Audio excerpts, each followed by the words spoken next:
Vamos iniciar falando sobre o período colonial, onde o crédito rural praticamente não existia de forma estruturada. A produção era voltada à exportação, como o açúcar, e dependia do trabalho escravo.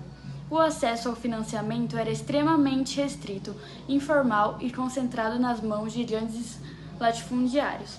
A coroa portuguesa concedia favores e isenções, mas nada que pudéssemos considerar como uma política de crédito. Esse contexto limitava o desenvolvimento e mantinha os pequenos produtores fora do sistema econômico formal.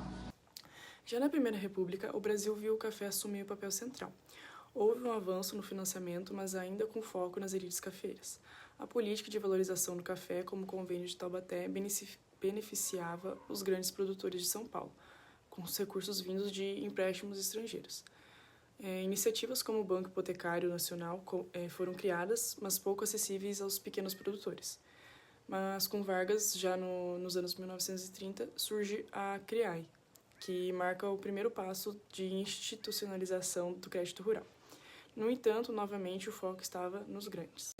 No Estado Novo, houve fortalecimento dessa atuação estatal. Instituições como o IBC e IAA regularam a produção e os preços, mas apesar das tentativas de diversificação agrícola, as políticas continuavam a favorecer os grandes produtores do Sudeste. A criação da CFP, com os preços mínimos e as políticas de intervenção direta, marcaram esse período. Ainda assim, a desigualdade regional e o acesso restrito persistiam.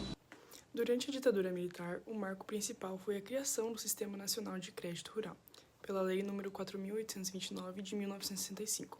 O sistema trouxe forte modernização para o setor, com programas como o Proagro e o Polocentro. Porém, o modelo era dependente de subsídios estatais.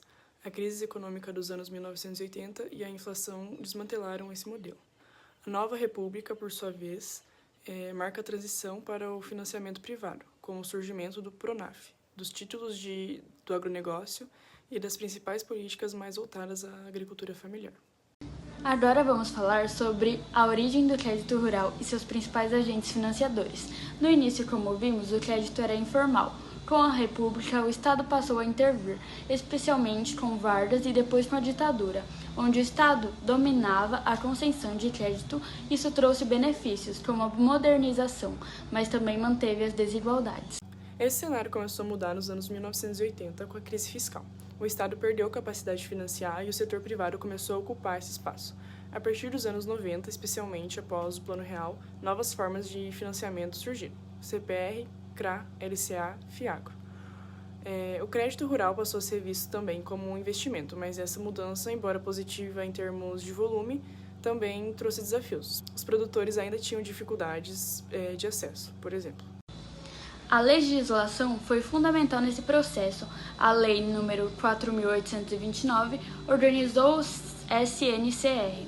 Já a Lei do Agro, nº 13.986 de 2020, trouxe modernização importantes. Fundo Garantidor Solidário, Patrimônio Rural em Afetação. Essas normas deram segurança jurídica, atraíram investidores e ampliaram o financiamento para o agronegócio como um todo. Mesmo com essa evolução, é importante lembrar que o crédito rural no Brasil ainda enfrenta o desafio da inclusão. A legislação evoluiu, mas é preciso garantir que esses instrumentos também cheguem aos pequenos e aos que estão em regiões menos desenvolvidas. No terceiro capítulo, mostra o impacto direto do crédito rural no desenvolvimento do setor agropecuário, a modernização do campo, o aumento da produtividade e o fortalecimento da agricultura familiar só foram possíveis com crédito. Entre 2000 e 2009, por exemplo, o volume de crédito rural cresceu 148%. A influência das novas modalidades de financiamento foi central. Os títulos do agronegócio permitiram que o mercado de capitais entrasse no campo. O CPR, o CRA e as LCAs ajudaram o produtor a se capitalizar sem depender exclusivamente do Estado. Isso deu fôlego à produção e aumentou a competitividade brasileira no mercado internacional. Além disso, o crédito rural também se tornou um instrumento de incentivo à sustentabilidade, com o programa como o ABC, Agricultura de Baixo Carbono, e o Produza. Os produtores foram estimulados a investir em tecnologia de menor impacto ambiental. O Código Florestal e a Lei do Agro também contribuíram para isso. Por fim, a pandemia mostrou como o crédito é essencial para a resiliência do campo. Programas emergenciais garantiram a continuidade da produção.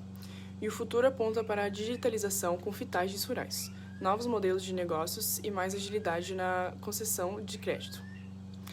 O crédito rural se consolida, então, como o pilar do desenvolvimento econômico, social e ambiental do Brasil.